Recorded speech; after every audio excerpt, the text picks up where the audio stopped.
So the question is along the lines of, Are you gonna edit some of this? no editing. Really? One take only. He's gonna edit it down. Are you guys religious? Well, I was grown up very religious. As we mentioned earlier, I went to a Catholic grade school, a Catholic high school, and then a Jesuit college. So maybe that makes me religious. I've done the rosary and I learned how to do it. Yes, I have a degree in religious studies, a master's degree. I don't know if that makes you religious. Do you guys believe in God? Yes. Yes. Why? Well, you should ask God that question. Just kidding. Because of our spiritual encounters that we talked about earlier. But you know, probably my Catholic teachers would be very upset with this. But maybe I do believe in a big G God, but I also believe in maybe little G God too. You know, there's a big G and little G God. So I guess it depends what God you're talking about. Big G or little G. Big G God refers to the Christian God, right? So, but little G God does refer to, you know, other entities possibly. I think I'm more open to that.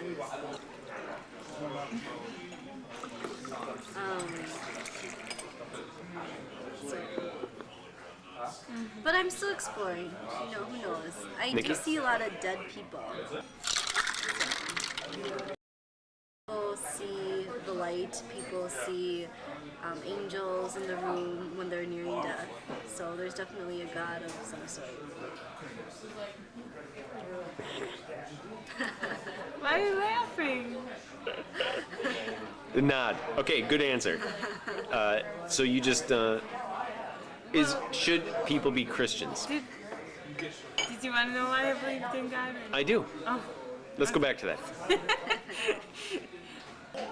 I think belief in God primarily comes through a prompting from God, and it's not really something you can conjure up. It's something that occurs naturally within inside a person, and you know, I think it's natural too that within different cultural contexts it might express itself differently. Myths in different cultures all have the same themes. They all have similar ideas about God and people's relationships to God and the character of God, and I think that's evidence that there's something within our consciousness, like as a whole, of human race that has this awareness of a creator. And I mean, for me, that's the biggest thing that really points to something bigger out there. I have to be honest, my initial reason was probably because my parents put me in a Catholic school. So originally I was born in Korea, and they believe in Hinduism, I think, over there, Vishnu and all those people. Do you consider yourself a Catholic? I do, because I did go through all the sacraments with intention, so that people. But Where are you going with this? Where I'm going with this is the hierarchy of religions. Which one is the best? Oh. see, I'm not God, so I don't claim to be God. How about theologian Nikki Blanks? Oh gosh, okay. Obviously, I've chosen to be a Christian. It wasn't a religion that was inherited to me by. Oh, really? No. What was your inherited religion? None. I didn't have one, so I picked one, you know.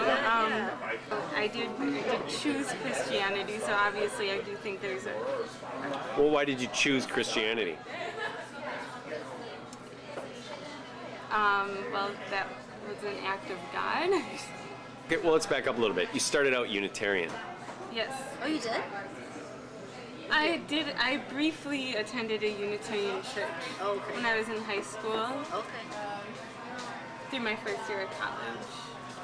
And that, you put that aside to take up Christianity. Yes. And why is that? Because they had no doctrine. I don't know. Can you ask a more specific question? Okay, why did you choose Christianity over Buddhism, Hinduism, Islam, all the other options? Why did you pick the one that's in your backyard? Is it just because it's in your backyard? Pretty much. Which is not a bad thing. If you want the truth, I mean, I can't escape my culture. Right. This is At least not as a young person, you can't. well, no, you can't escape your culture. You are conditioned from birth to be an American. Well, not from your birth, but close enough. I'd say during my time as a Unitarian, I would have called myself an agnostic. I definitely believed in God, but I would claim that we really couldn't grasp much about God, and it was kind of arrogant to think that you could try to understand something that's so far beyond us, you know. It just seemed A, pointless, and B, you know, thinking more of yourself, thinking more of your mental capacities than maybe they There's a can term handle. for that, isn't it? There's always an element of we're not going to know as much as God because we're not God. Right. If you did, you'd be God. And that's Well, pretty arrogant. Yeah, and my thought of it at the time was we can't understand any aspect of God, and I actually still kind of feel that way to a certain degree. You know, we as human beings tend to want to think of things in black and white as much as possible.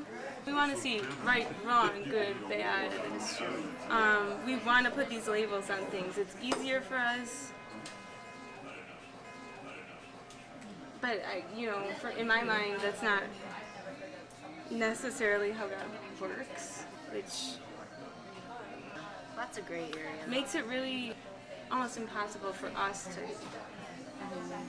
comprehend.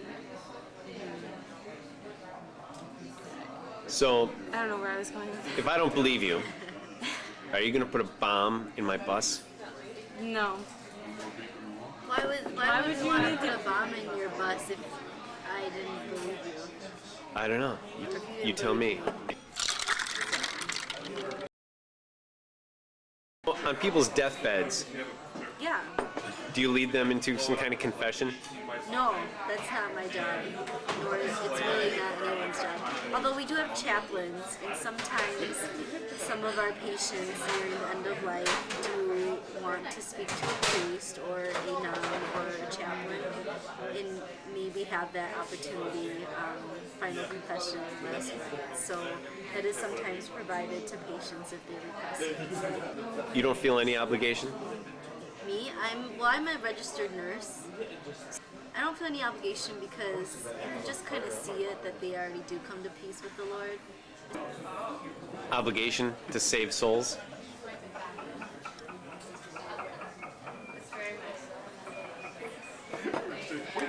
No.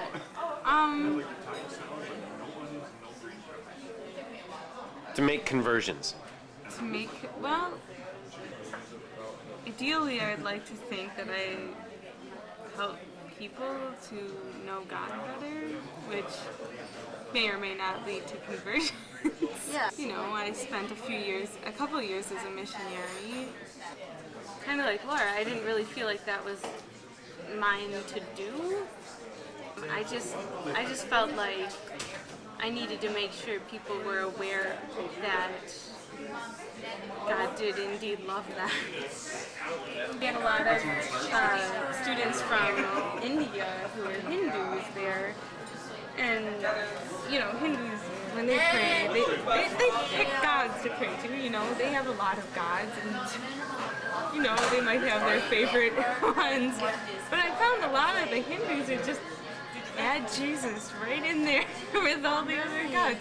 Which to me was fascinating, because we tend to think of Christianity as so exclusive. Is it? That's a good question. There's different conceptions about that, you know, because there's new theologies forming around the world, like as we speak, especially in like Far East Asian countries, or Africa, South America.